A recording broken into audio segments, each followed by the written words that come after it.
La discapacidad visual es una condición que afecta directamente la percepción de imágenes en forma total o parcial.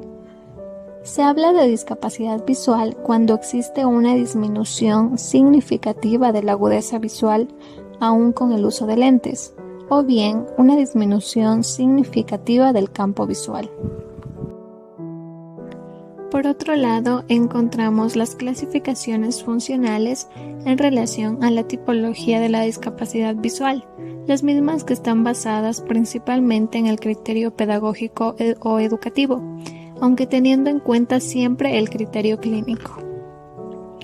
Tenemos los criterios de funcionalidad en relación a tres autores, Crouzet, Herrien y Guillermin, los mismos que nos presentan 4 clasificaciones funcionales de la discapacidad visual, como son la ceguera total o prácticamente total, que tiene que ver con la ausencia total de visión o simple percepción luminosa, la ceguera parcial, en la cual posee restos visuales que permiten la orientación de la luz y percepción de la masa, la ambliopatía profunda, los restos visuales son mejores que los del grupo anterior, y la ambliopatía propiamente dicha. Se posee una visión de cerca que permite seguir en la escolarización con la lectura en negro, con métodos pedagógicos particulares.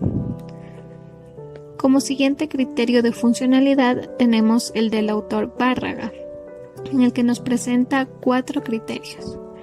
El primero, los ciegos. Son individuos que tienen solo percepción de la luz, sin proyección o que carecen totalmente de visión.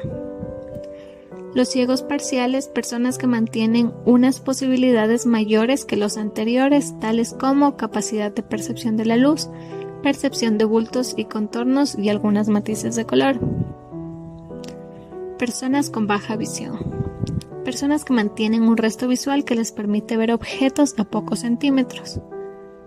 Es importante mencionar que a estas personas no se los debe llamar ciegos o educar como tales.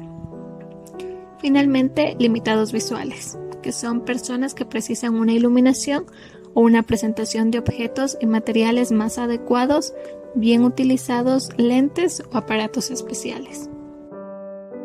Luego tenemos los criterios de funcionalidad según la OMS.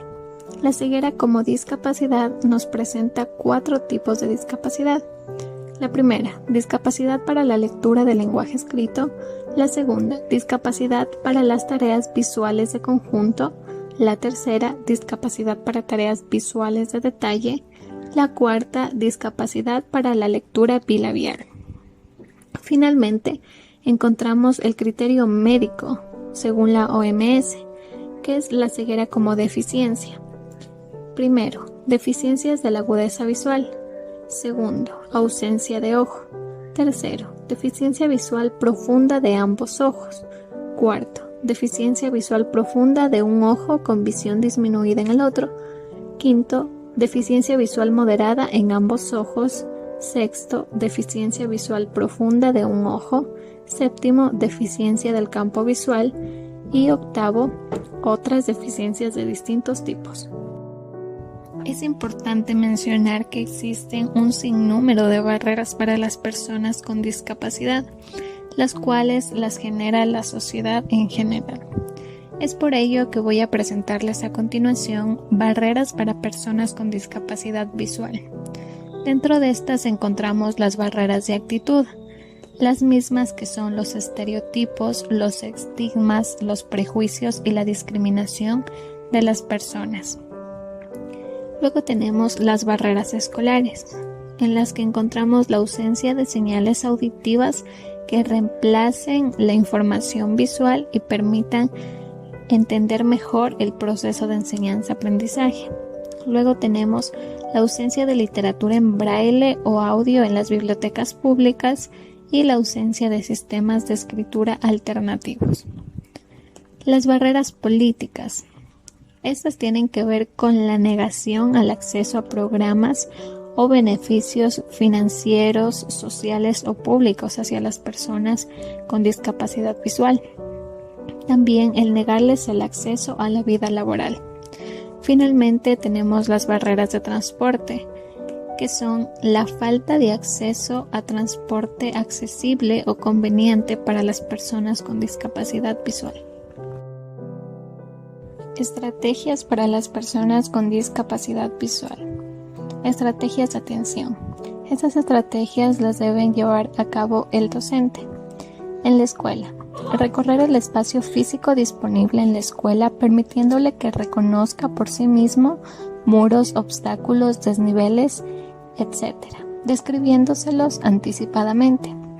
Presentar ante la comunidad de alumnos al niño introduciendo un tema relacionado con la diversidad o discapacidad, es decir, cómo pueden apoyarlo y los cuidados que se deben tener. Acompañarlo durante el periodo de tiempo necesario, en los recreos escolares o en las salidas del aula. Prever y realizar las adaptaciones físicas necesarias ante las situaciones que representen un riesgo para su integridad física. Favorecer su autonomía en el manejo de hábitos y desplazamiento. En el aula, sentar al niño en la parte delantera cerca del centro del pizarrón.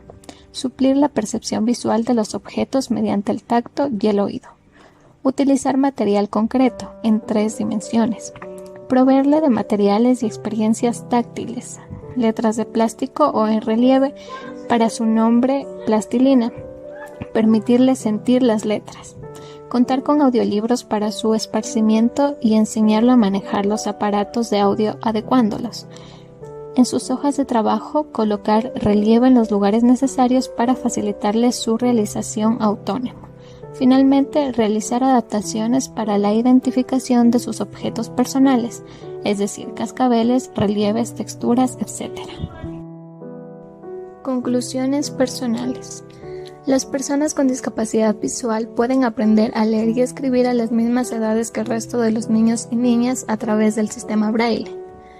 Las personas con discapacidad tienen más riesgo de caer en pobreza debido a la falta de oportunidades laborales, dificultad para realizar actividades, movilidad limitada, discriminación, entre otros. Es por ello que es importante llevar a cabo las estrategias adecuadas, las mismas que garanticen el buen desenvolvimiento de las niñas y niños con discapacidad visual y al mismo tiempo les brinden autonomía. Finalmente, es erróneo decir que los niños con discapacidad visual tienen facultades sensoriales excepcionales o incluso habilidades extrasensoriales.